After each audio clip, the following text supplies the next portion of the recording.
Do you know that experience of sitting in the stands of a Little League baseball diamond and the ball gets whacked way out into left field, the first great hit of a very long game, finally some action, but young Sam out there, not only does he not start to run for it, he doesn't even see the ball coming.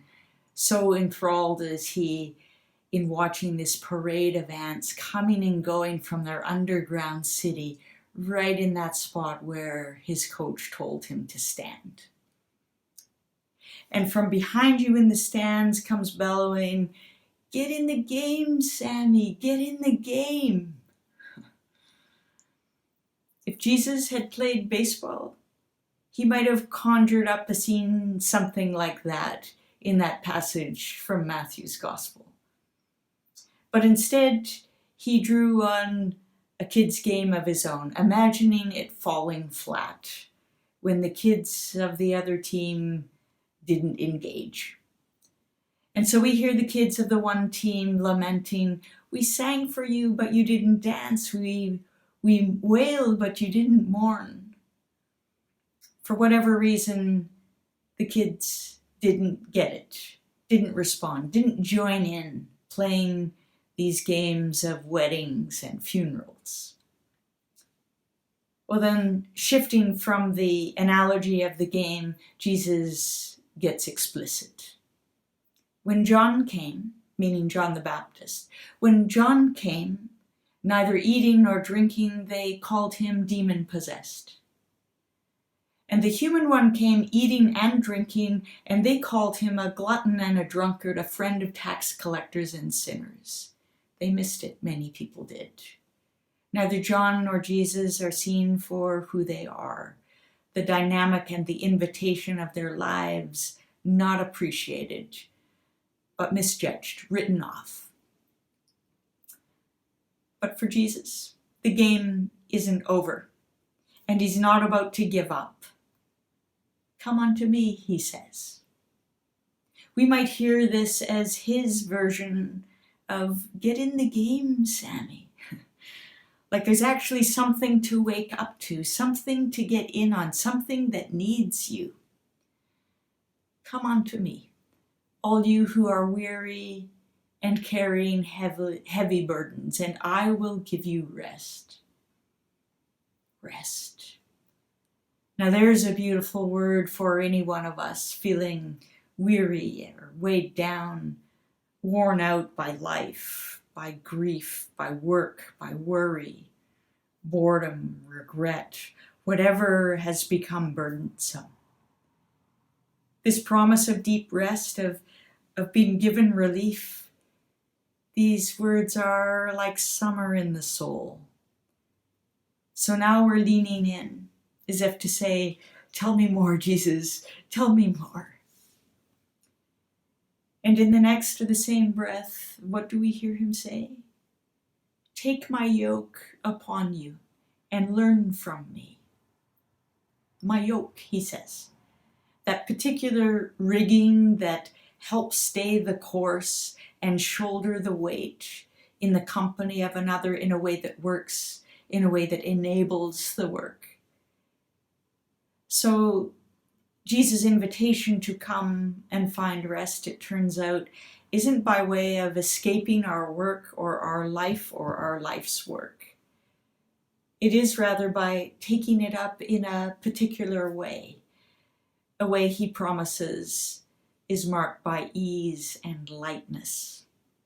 I don't know about you, but to me, that sounds almost too good to be true. Well, Walter Brueggemann asks this question that helps us get at the truth of it. What is it that makes people like us weary, he asks. And then he ventures a response.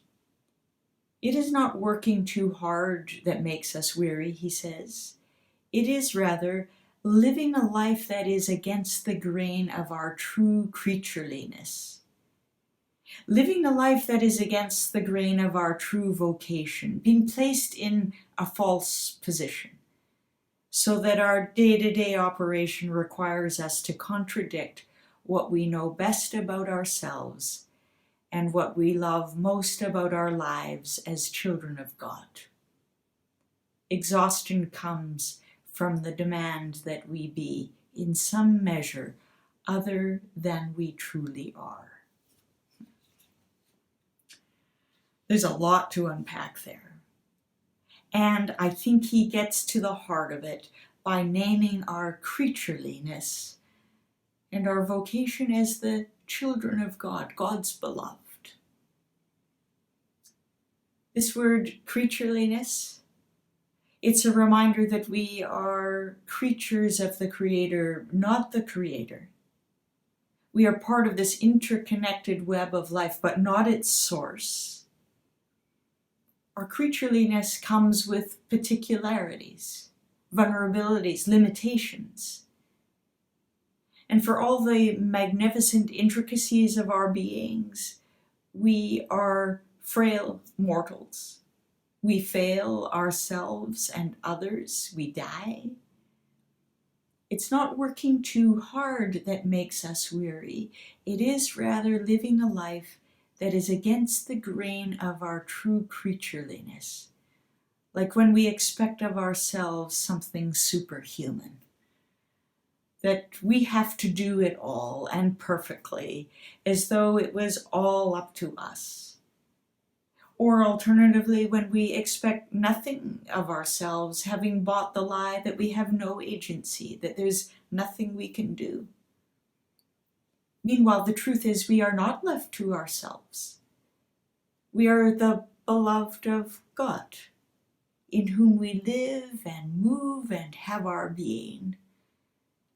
We are a people made for that God connection, that we might experience the grace and the mercy and the unthinkable generosity of God.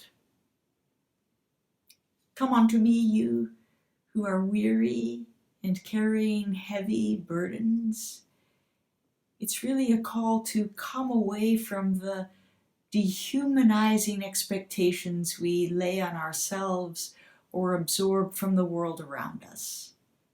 The kind of yoke that rubs, that goes against the grain of our God-given creatureliness.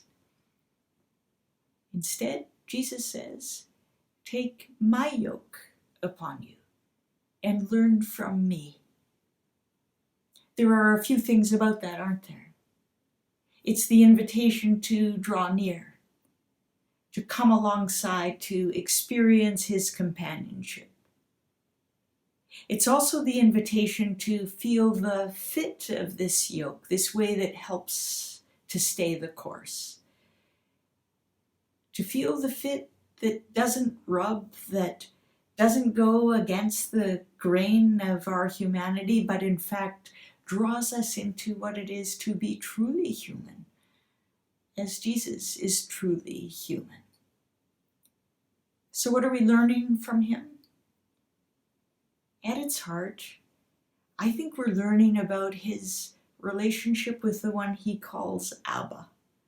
We're learning about his intimate connection with God, and how it is from there that his compassion and healing flow, how it is from this connection with God that forgiveness and self-giving love, his courage and his freedom flow.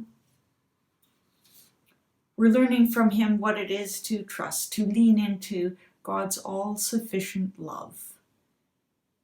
This is the yoke that he offers us to enable our work, to orient our lives. His yoke is easy, meaning it fits. It doesn't rub against the grain of our true creatureliness.